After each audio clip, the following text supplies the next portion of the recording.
Welcome to my YouTube channel fine touch biology. Guys, इस lecture में हम cell chapter से कुछ इंपॉर्टेंट टॉपिक्स या कुछ इंपॉर्टेंट टर्म्स की बात करेंगे जो इस चैप्टर में यूज किए गए। Number 1 diffusion, number 2 osmosis, number 3 hypertonic solution, number 4 hypotonic solution, number 5 isotonic solution and number 6 plasmolysis. Okay guys, तो चलिए हम शुरुआत करते हैं। सबसे पहले डिफ्यूजन। डिफ्यूजन एक ऐसी प्रोसेस है गाइस जिसमें पार्टिकल्स हायर कंसंट्रेशन से लोअर कंसंट्रेशन की तरफ, higher concentration to lower concentration move करते हैं और यह प्रोसेस तब तक चलती रहती है जब तक कि कंसंट्रेशन इक्वल ना हो जाए। इस डिफ्यूजन प्रोसेस को समझने के लिए जो सबसे बेस्ट एग्जाम्पल है वो होता है हमारा रूम फ्रेशनर। रूम फ्रेशनर एक आपने देखा होगा ड्यूड्रेन लाइक बॉटल होता है, केन होता है, उसको पुश करने पर उससे जो पार्टिकल्स है जो परफ्यूम के जो पार्टिकल्स है या जो रूम फ्रेशनर के जो पार्टिकल्स है वो अपनी काइनेटिक एनर्जी के साथ निकलते हैं।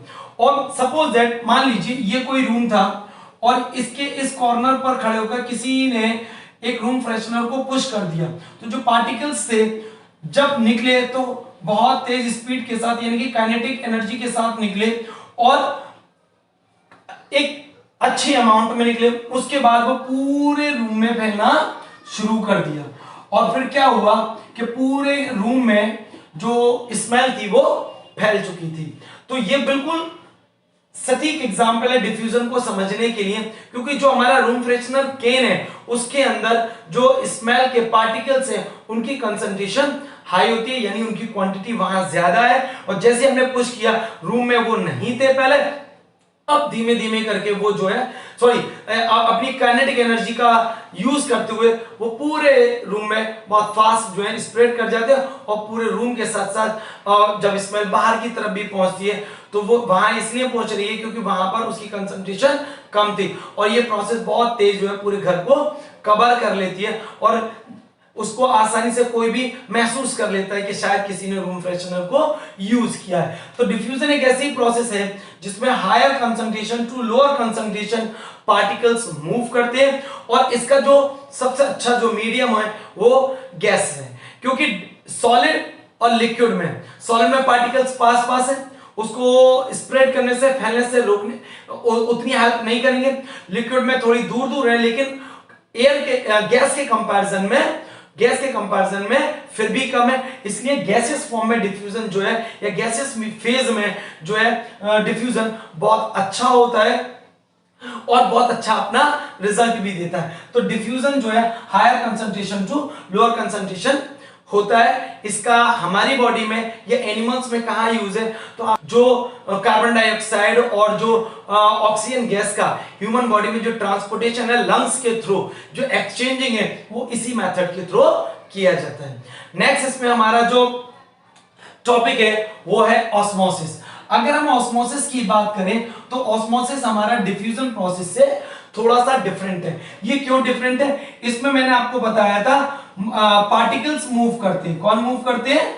Particles are move from higher concentration to lower.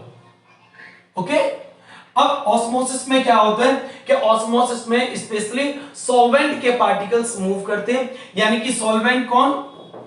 Solvent का मतलब हो गया यहां पर वाटर पार्टिकल्स मूव करेंगे और कहां से कहां मूव करेंगे? जहां पर वाटर की कंसंट्रेशन हाई है वहां से लोअर की तरफ मूव करेंगे।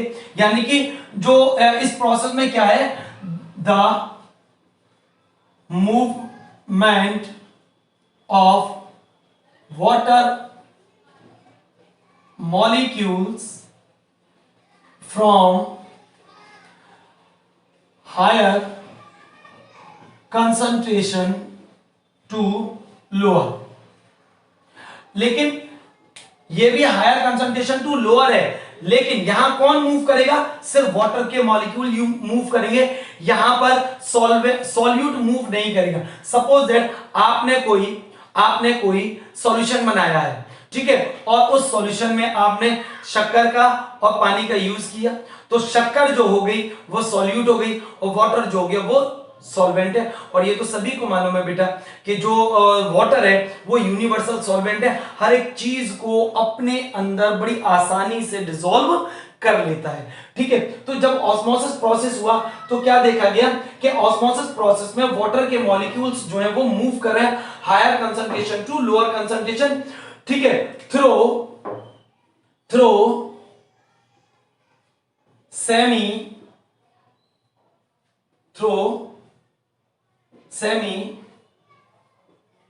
Permeable membrane.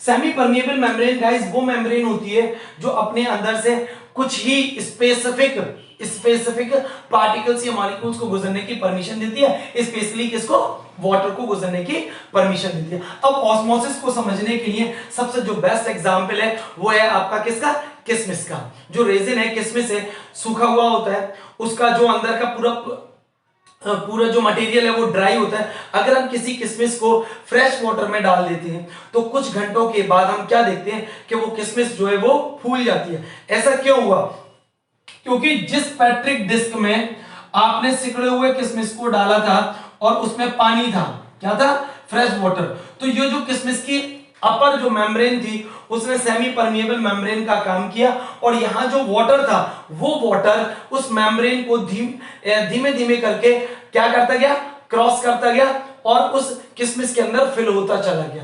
तो ये जो एग्जांपल है यानी कि किसी किशमिश का या कोई भी ड्राई फ्रूट्स है, अगर हम उसको वाटर में डाल देते हैं तो कुछ टाइम के बाद, कुछ आवर्स के बाद वो सॉइल अप हो जाता है। क्या हो जाता है, सॉइल अप हो जाता है। तो सॉइल अप हुआ क्यों, क्योंकि बाहर वाटर की कंसंट्रेशन ज्यादा थी, अंदर बिल्कुल भी नहीं थी। धीमे धीमे करके पानी अंदर पहुंचना शुरू हो गया और एक सेमी परमिएबल मेम्ब्रेन के थ्रू हम इस एग्जांपल को एक पोटैटो ऑस्मोमीटर की हेल्प से भी कर सकते हैं या समझ सकते हैं। उसमें क्या होता है कि हमने एक पैट्रिक डिस्क लिया और उसमें हमने एक पोटैटो को इस तरीके से डिजाइन किया है कि उसके अंदर एक पिट बना लिया, गड्ढा बना लिया। ठीक है, बाहर हमने वाटर को भरा है, फ्रेश वाटर है। ठीक है, ये कैसा है, फ्रेश वाटर,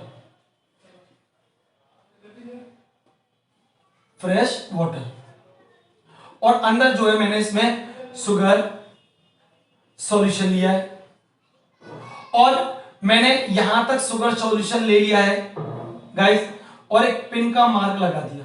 कुछ देर तक के लिए मैंने इसको छोड़ दिया। मैंने क्या ऑब्जर्व किया कि बाहर का जो पानी था वो धीमे धीमे इस पोटैटो के थ्रू, ये पोटैटो जो है वो पील आउट होता है यानी कि छिला हुआ होता है और ये सेमी परमिएबल मेम्ब्रेन की तरह वर्क करता है। और उससे क्या हुआ कि ये जो पिन का मैंने मार्क यहां लगाया था, कुछ टाइम बाद देखा तो वाटर जो सॉल्यूशन का जो लेवल था वो काफी इंक्रीज कर चुका था ड्यू टू ऑस्मोसिस। जब वाटर अंदर जाता है, जब वाटर अंदर जाएगा तो फिर क्या होता है, एंडो ऑस्मोसिस। क्या होता है, एंडो ऑस्मोसिस। ये भी ऑस्मोसिस का एक टाइप है। यानी कि अगर हमने किशमिश को पानी में रखा और किशमिश फूल गई तो हो गया एंडो ऑस्मोसिस।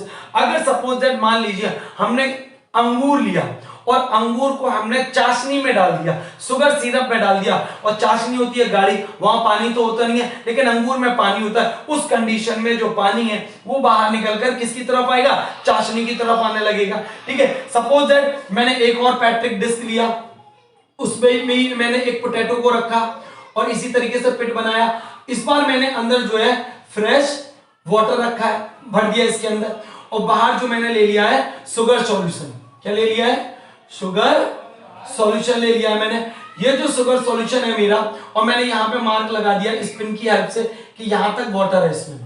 मैंने क्या ऑब्जर्व किया, थोड़ी देर बाद मैंने क्या देखा कि जो वाटर का लेवल था वो और ज्यादा नीचे होता चला गया।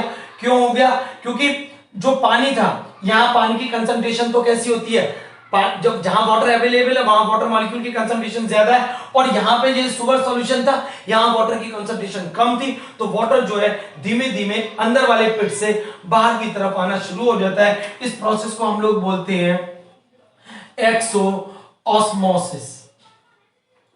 तो गाइस इस लेक्चर में सॉरी इस टॉपिक में हमने ऑस्मोसिस को देखा, जिसमें बताया गया है कि वाटर के जो मॉलिक्यूल्स हैं higher concentration to lower concentration move करेंगे थ्रू सेमी परमिएबल मेम्ब्रेन, जिससे सिर्फ वाटर मॉलिक्यूल को ही गुजरने की परमिशन होती है।